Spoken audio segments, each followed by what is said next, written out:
সুপ্রিয় শ্রোতা বন্ধুরা, কেমন আছেন সবাই? নিশ্চয়ই ভালো। আজকে আপনাদের জন্য নিয়ে হাজির হয়েছি লেখক ষষ্ঠীপদ চট্টোপাধ্যায়ের ছোট গল্প শিবাইচণ্ডীর বিষ্ণু মশাল। গল্পটি অসম্ভব সুন্দর। যারা ভয়ের গল্প শুনতে পছন্দ করেন, আজকের আয়োজনটি তাদের জন্য। তাহলে চলুন দেরি না করে শুরু করা যাক আজকের গল্পটি। শুনতে থাকুন এবং আমার সঙ্গেই থাকুন।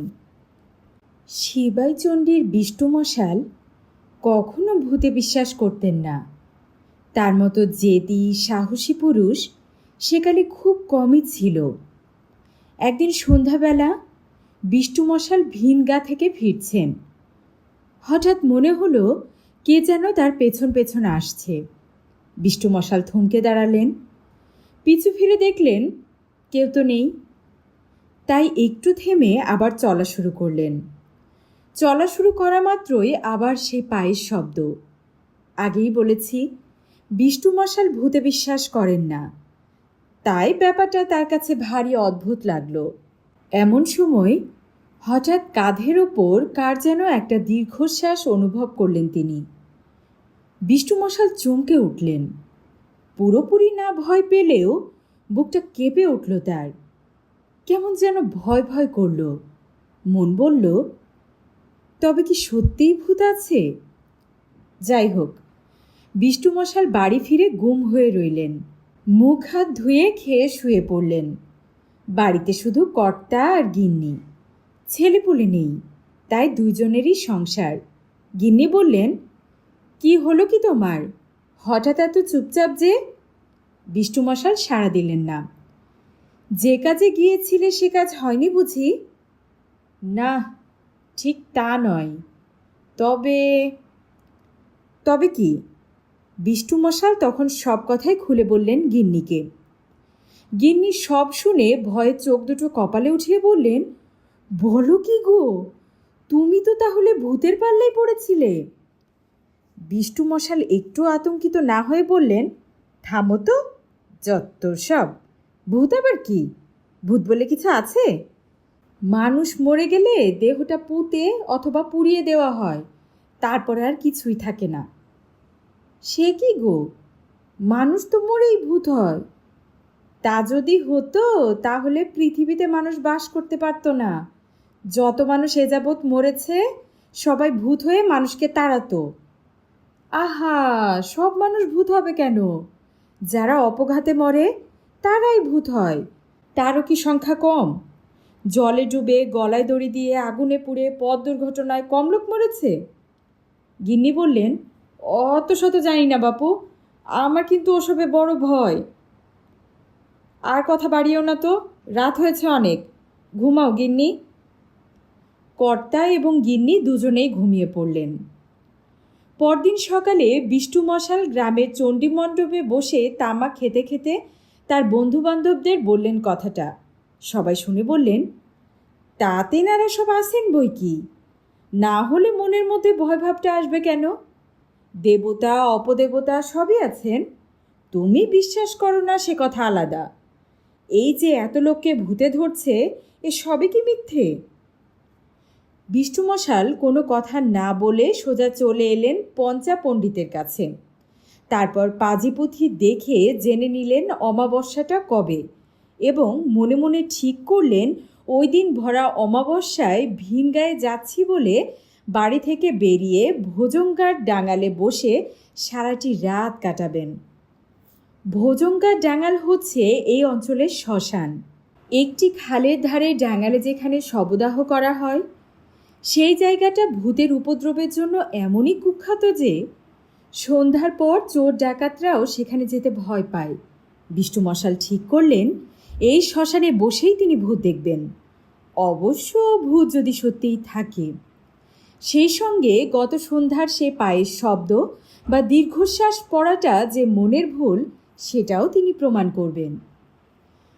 তারপর মঙ্গলবারের ঘোর অমাবস্যায় নানা রকম ভাবনা চিন্তা এবং পরিকল্পনা করে বিষ্ণু মশাল ভর দুপুরে গিন্নির কাছ থেকে বিদায় নিয়ে বাড়ি থেকে বেরোলেন ভিনগাঁয়ে তার এক আত্মীয়ের সঙ্গে দেখা করবেন বলে। আসবার সময় গিন্নিকে বলে এলেন রাত্রে বোধহয় বাড়ি ফেরা হবে না, তাই যেন কোনো রকম চিন্তা ভাবনা না করেন। গিন্নি তো আর অত শত বুঝলেন না, তাই কর্তাকে নির্ভাবনায় বিদায় দিলেন। বিষ্টু মশালও ধীর পদক্ষেপে পাশের গ্রামে তার এক আত্মীয়ের বাড়িতে গিয়ে হাজির হলেন। তারপর সন্ধে পর্যন্ত বেশ চুটিয়ে গল্প করে যখন বিদায় নিতে চাইলেন, তখন তো তারা কিছুতেই ছাড়বেন না। সবাই বললেন, না না না, আজ আর যাওয়া নয়, এখানেই খেয়ে দিয়ে বিশ্রাম করুন, কাল সকালে যাওয়ার কথা না হয় চিন্তা করবেন। এই রাত দুপুরে 2 মাইল পথ একা যাওয়া কি মুখের কথা? বিষ্টু মশাল তো থাকবেন বলে আসেননি, তিনি এসেছেন সময় কাটাতে, তাই বললেন, না গো না, আমার কি আর হুট করে কোথাও থাকা চলে? ঘরের মানুষটা ভাববে কি? বলা নেই কওয়া নেই, মন গেল তাই চলে এসেছি, যেতে আমাকে হবেই। এই কথার পর তো আর কথা চলে না। সবাই বলল, তা বেশ করেছেন, সাবধানে যাবেন তাহলে। এই রাত বিরতে কি করে আপনাকে একা ছাড়ি বলুন তো? পথে কোনো বিপদ হলে কাকে কি বলবো? বিষ্টু মশাল বললেন, কিচ্ছুটি হবে না গো, কিচ্ছু হবে না, আজ তাহলে আসি, বলে পথে নামলেন বিষ্টু মশাল। অমাবস্যার রাত, গ্রাম অন্ধকার, একেবারে ঘুটঘুটে অন্ধকার যাকে বলে।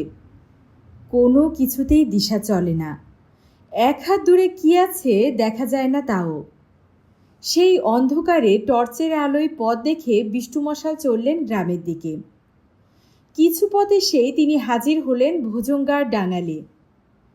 একবার একটু ভয় ভয় করল, তবে সে ভয়টা কিন্তু ভূতের ভয় নয়, সাপের।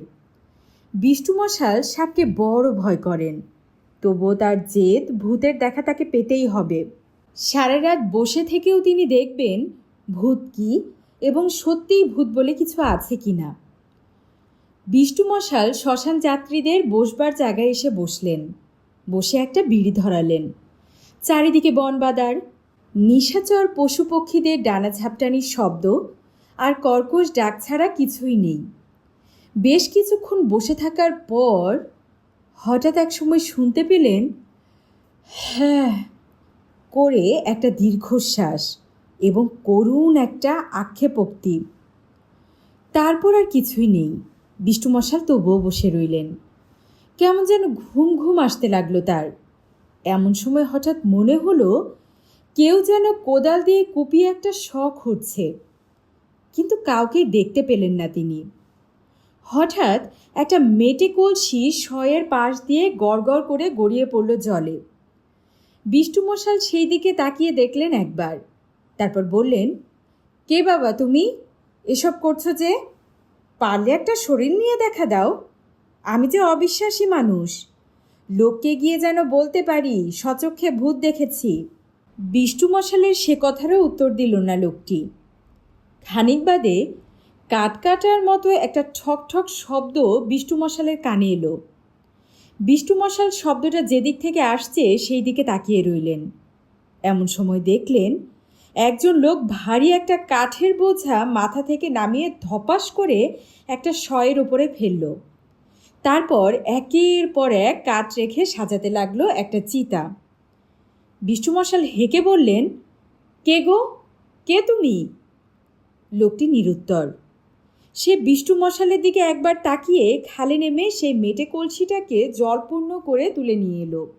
বিষ্টু মশাল বললেন, এই অন্ধকারে একা একা শখ উঠছ, কাঠ বইছ, চিতা সাজাচ্ছ, জল তুলছ, বলি কার জন্য হে?